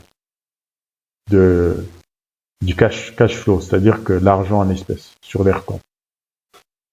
Donc, si vous pouvez trouver une société qui remplit ces 3 critères, alors allez de l'avant, investissez votre argent, vous allez vous faire l'argent. Voilà. Donc, la plupart des gens qui perdent l'argent sur la bourse, ils ne font pas ces genres d'analyse, ils ne font pas ces genres de recherches. Soit ils ne savent même pas que ça existe, ils font des achats sur base des on-dit, ou c'est qu'ils ont entendu à la radio, etc.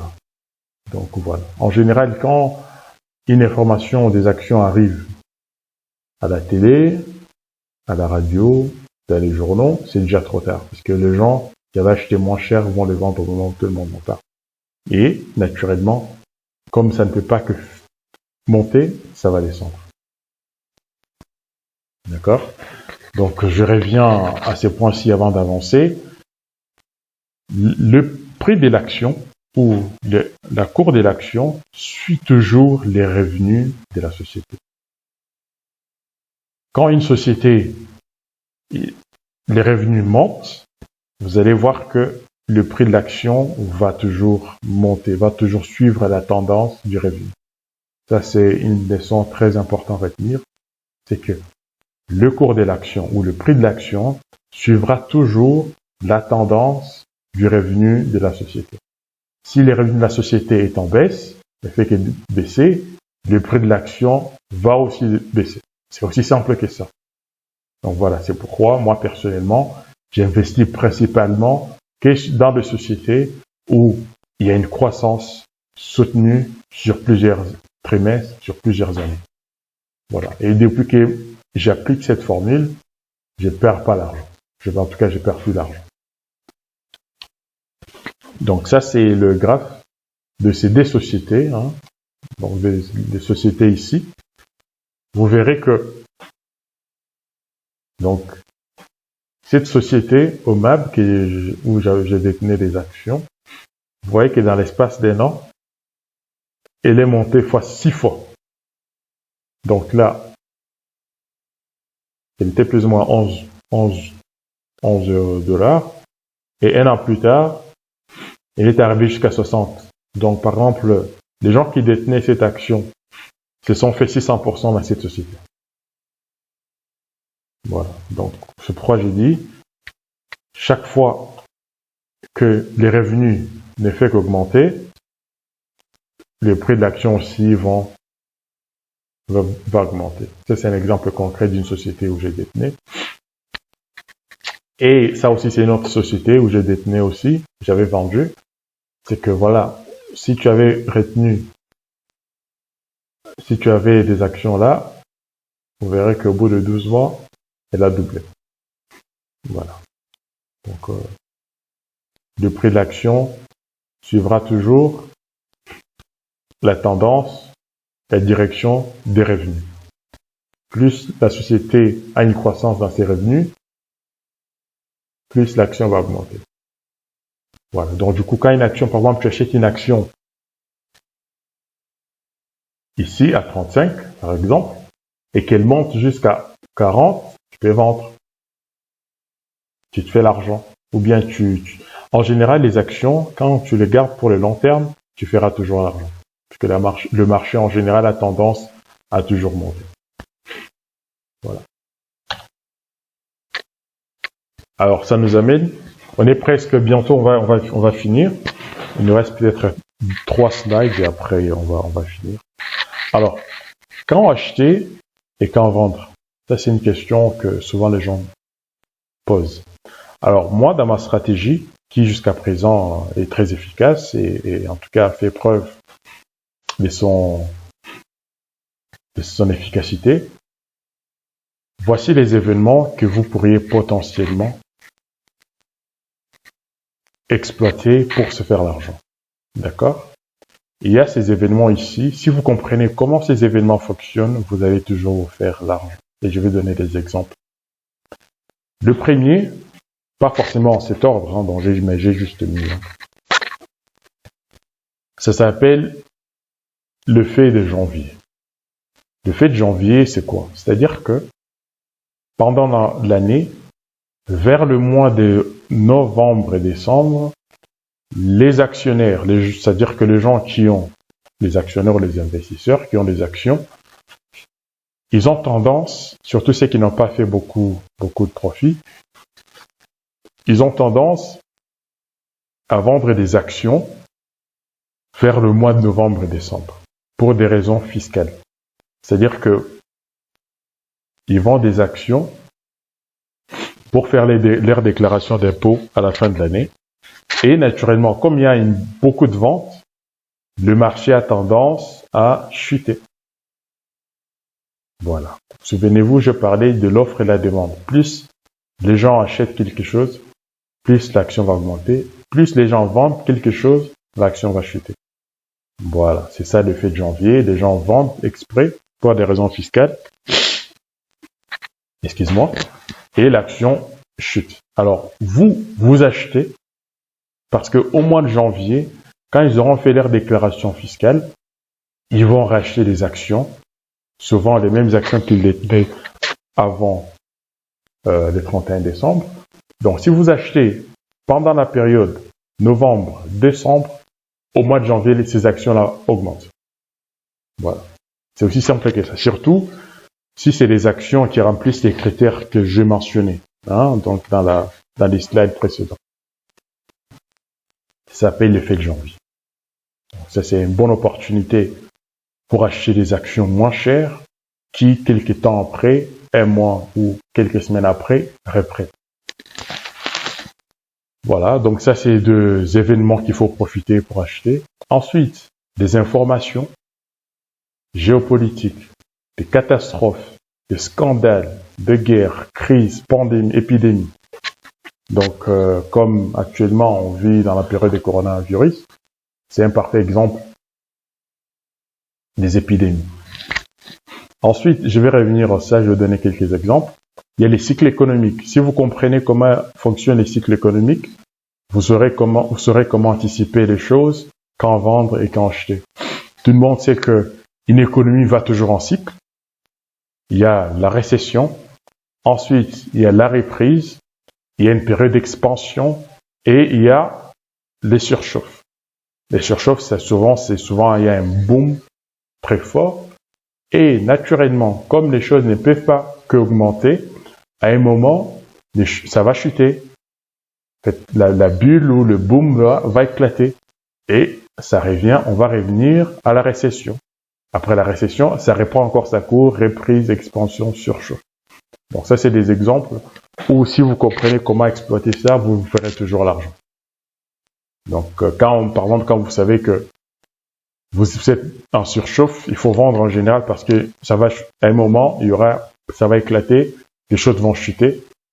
Et vous attendez quand ça chute pendant la récession, vous achetez des choses moins chères, ça va reprendre. Voilà. Et il y a aussi les résultats trimestriels. Je vais revenir à ça, mais on parle de ça pour l'instant. Les résultats trimestriels, c'est que la plupart en tout cas, toutes les sociétés qui sont cotées en bourse, ils sont obligés de publier les résultats trimestriels. C'est-à-dire que tous les 3 mois, ils doivent publier les résultats.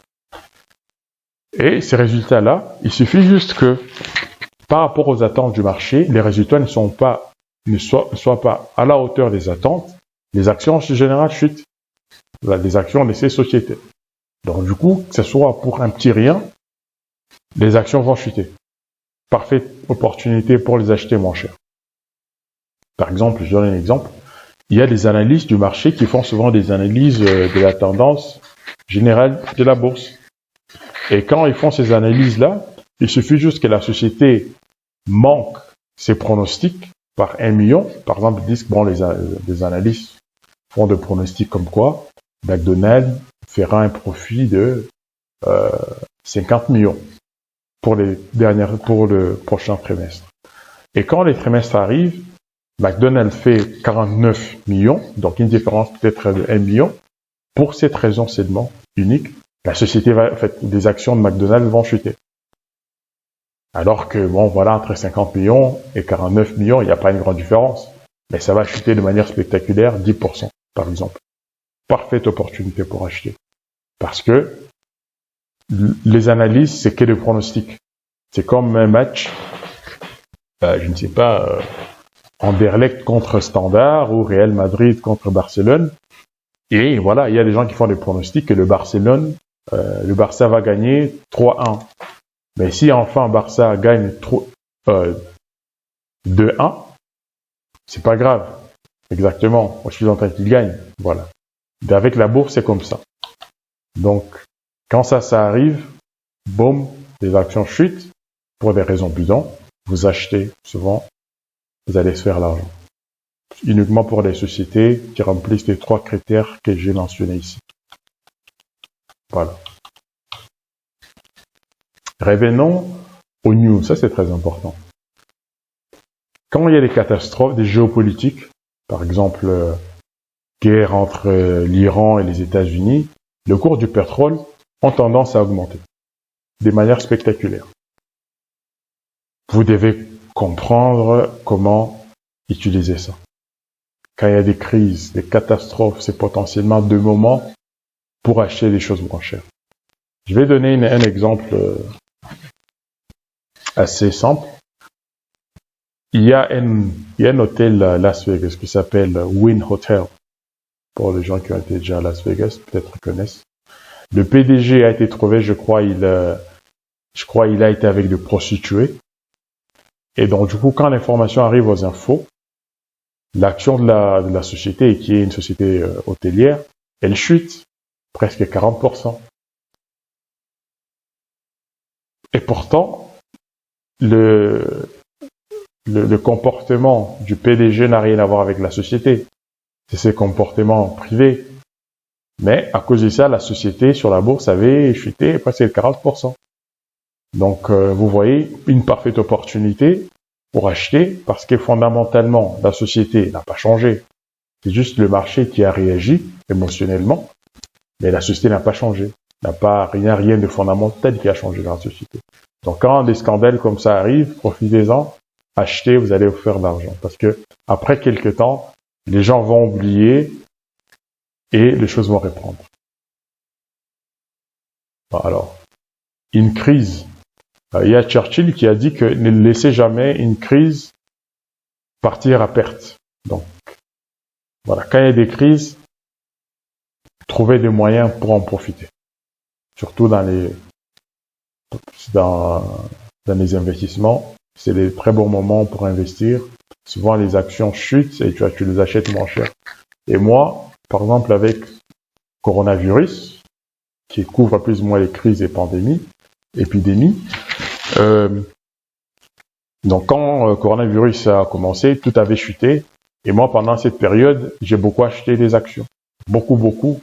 Et déjà, 1 mois plus tard, les choses commencent à reprendre. Et moi, je me suis fait déjà des pourcentages assez importants. Je vous donne un exemple. Boeing, disons, l'action avait chuté des $400 à $100. Donc, du coup, moi, j'ai acheté à 100. Et 2 semaines plus tard, l'action avait repris déjà jusqu'à 180. Donc, c'est-à-dire qu'au bout de 2 semaines, je me suis fait 80%. Donc, voilà. Profitez des événements comme ça. Vous allez toujours vous faire l'argent. Alors, je vais donner quelques exemples de news, des crises, des scandales, comme ça pour illustrer. Voilà.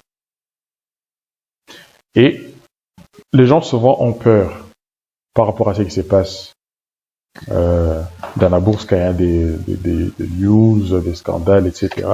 Les gens ont peur. Mais vous allez voir que les gens qui paniquent et qui vendent, ils sont perdants parce que sur le long terme, vous verrez que le marché reprend toujours et souvent dépasse son niveau d'avant-crise. Je vais vous donner quelques exemples.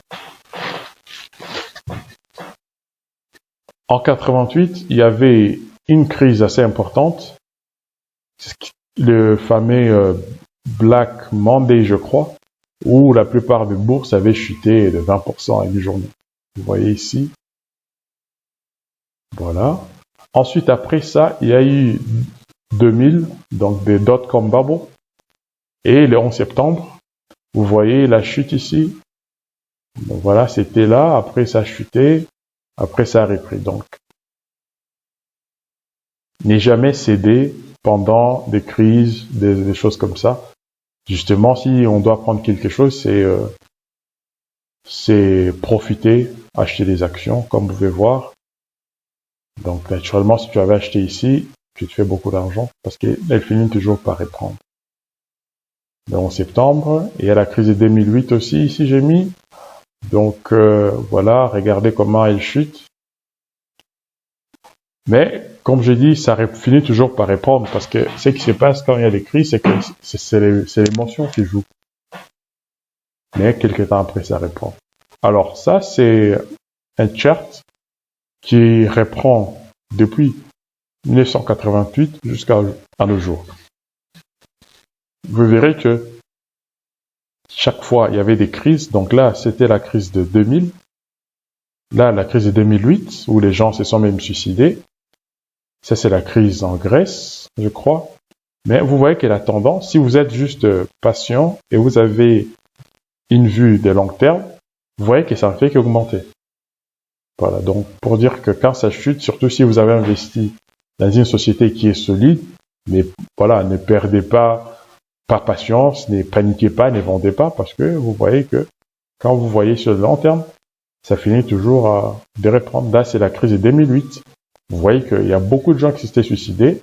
Il y en a même qui pensaient que c'était la fin du secteur financier. Mais vous voyez que la crise de 2008, comparée à nos jours, il n'y a pas photo.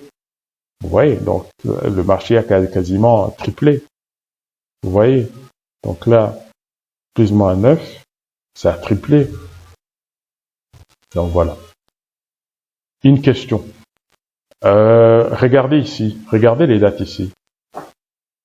En fait, cette présentation, je l'ai fait au mois de décembre 2019 et j'avais demandé au groupe d'observer quelque chose ici. C'est que, bon, je vous donne aussi 30 secondes pour regarder si vous observez un pattern avec une tendance.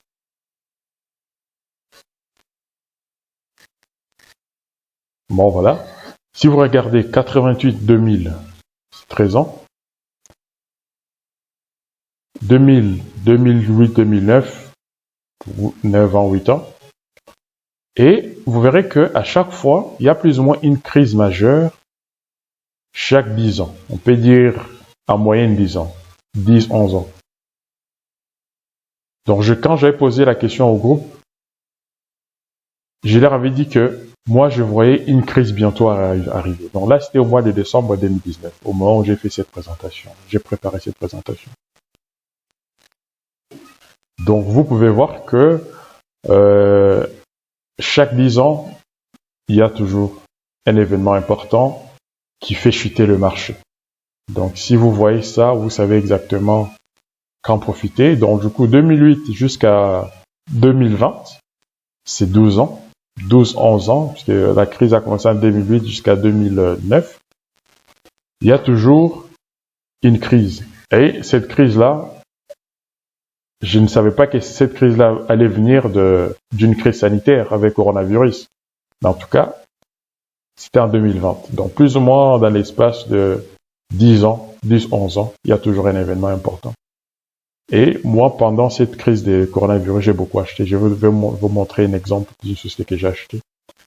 Et vous verrez que ça va reprendre très vite. Donc, voilà. Et avant de continuer, je vais dire que chaque fois qu'il y a des événements, des crises, c'est le parfait moment pour acheter des choses moins chères. Je vais vous montrer une vidéo d'un monsieur qui m'a invité chez lui. C'est un millionnaire. Et la maison qu'il avait achetée. Si vous vous souvenez, en 2008, il y avait beaucoup de personnes qui avaient acheté des maisons moins chères. Voilà. Donc, et pourtant, la valeur de la maison ou de l'immobilier n'avait pas trop changé. C'était juste des circonstances qui ont fait chuter les prix, mais l'immobilier en soi, rien n'avait changé fondamentalement. Voilà, donc c'est ça que je vais vous montrer avant de tomber sur les dernières slides. Alors ça c'est, je vais vous montrer l'exemple. En fait, les messieurs, les propriétaires de ces biens ici, avaient, attends, 30 secondes, pendant la crise en Grèce, au moment où la crise était tombée en défaut, le bien immobilier, donc c'était quelque part là, pendant la crise, voilà, c'était vers 2013, je crois.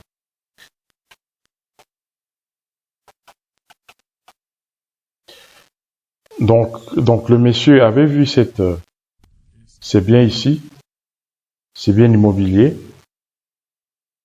Elle était à 6 millions, je crois. Donc du coup, il va voir la banque. La banque lui dit, non, c'est 6 millions. Donc lui, il trouvait que c'était trop cher. Alors ce qui s'est passé, c'est que quelques mois plus tard, ou un an plus tard, la crise en Grèce arrive et la banque, qui était propriétaire du bien, avait besoin de liquidité.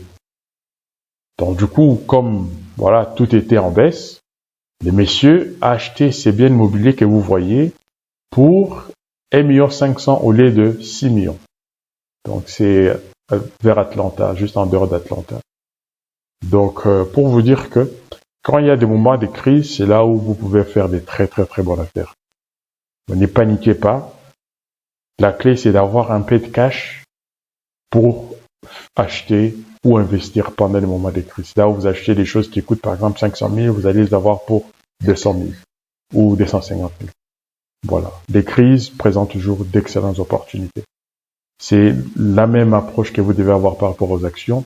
Chaque fois qu'il y a une catastrophe, chaque fois qu'il y a une crise, c'est le moment pour acheter des actions moins chères parce qu'après quelques temps, ça va reprendre.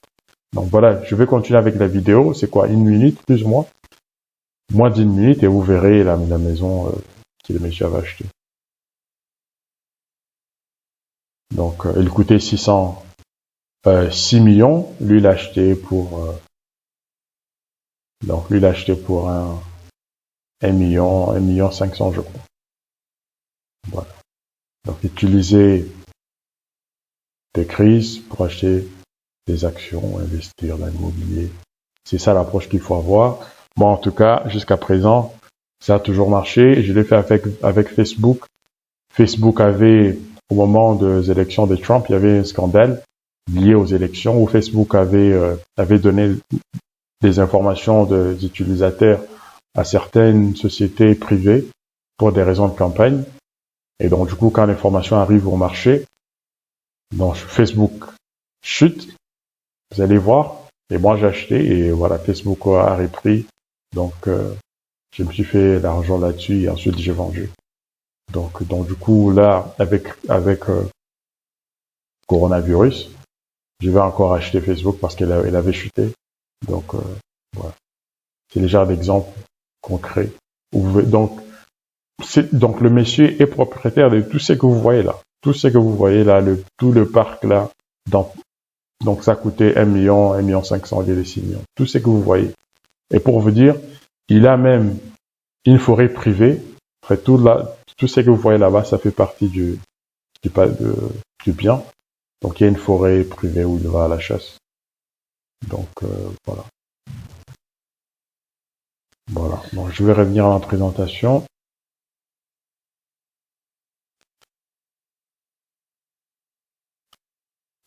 Voilà. Donc quand il y a des crises, c'est des parfaits moments. Vous attendez, ça chute. Alors, ça c'est l'avant-dernier slide, après j'ai fini.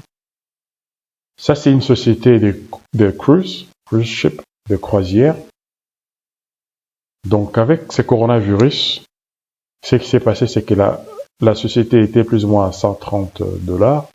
Et quand le cas de coronavirus frappe, l'action a chuté jusqu'à...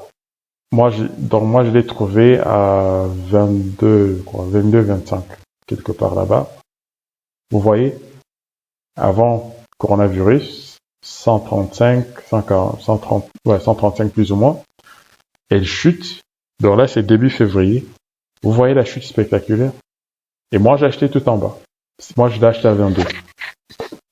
Donc, à cause du virus, elle a perdu 50% dans une semaine, 72% ou 72% en un mois. Vous voyez? Donc, moi, j'ai acheté. Et depuis lors, il a commencé à augmenter. Je me suis fait un bon pourcentage là-dessus. Et comme je sais que c'est juste une question de temps, le marché va reprendre, la vie va reprendre, les gens vont reprendre des bateaux de croisière, et coronavirus, ce sera juste une souvenir très lointaine. L'action va augmenter. Donc là, si je me donne un an, cette action va tripler certainement. Elle va certainement arriver dans les 100. Donc, et ensuite, elle va encore augmenter. Donc voilà comment moi j'investis. Voilà comment moi j'arrive à trouver des opportunités et aussi ma façon, mon processus de réflexion. Voilà. Quand vous trouvez une société qui est solide, qui fait beaucoup d'argent et qu'il y a un événement artificiel qui la fait chuter, achetez cette action avec un peu de patience, malgré les fluctuations.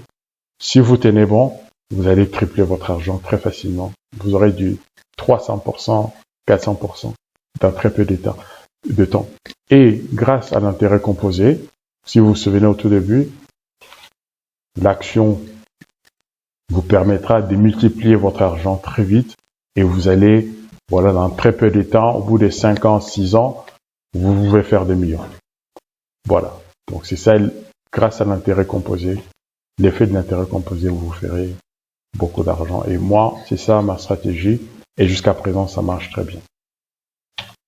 Donc ça, c'est aussi un exemple que j'ai parlé plus tôt. C'était des scandales liés au Cambridge Analytica en 2016. Donc ça, c'est quelques articles que j'avais mis pour illustrer. Vous voyez, Facebook, elle chute. Par rapport aux... Non, elle chute quelque part... Non, là, voilà. En 2019, c'est au moment où le scandale arrive dans les médias. Elle chute de là jusque là, de 2018 jusque là. Et moi, j'ai acheté là. J'ai acheté, vous voyez, ça reprend. Et là, voilà. Donc, c'est toujours comme ça. Merci d'avoir suivi. Si vous avez des questions, n'hésitez pas de me le faire parvenir. Et voilà. Donc, je serai là pour répondre à vos questions. N'hésitez pas. Comme vous pouvez voir, c'est pas aussi difficile que les gens l'imaginent. Il y a moyen de se faire l'argent et facilement. Il faut juste avoir la bonne stratégie et être patient. Investir dans des sociétés où il y a de croissance en termes de revenus, croissance en termes de cash flow et aussi pas de dettes ou des dettes qui diminuent. Donc, voilà. Je suis entièrement à votre disponibilité, à votre disposition. Si vous voulez me contacter, je suis là. Faisons l'argent ensemble. Je vous encourage de commencer avec ce que vous avez. 200 euros, 300 euros, selon vos moyens. 400 euros, 1000 euros, 1500, bon, selon vos moyens. Je peux vous accompagner. Je peux vous recommander des sociétés où investir. Je peux aussi vous recommander quand vendre, etc. Donc, je suis là pour ça. Il y a moyen de se faire l'argent. Que Dieu vous bénisse et à très bientôt. Merci d'avoir été avec moi.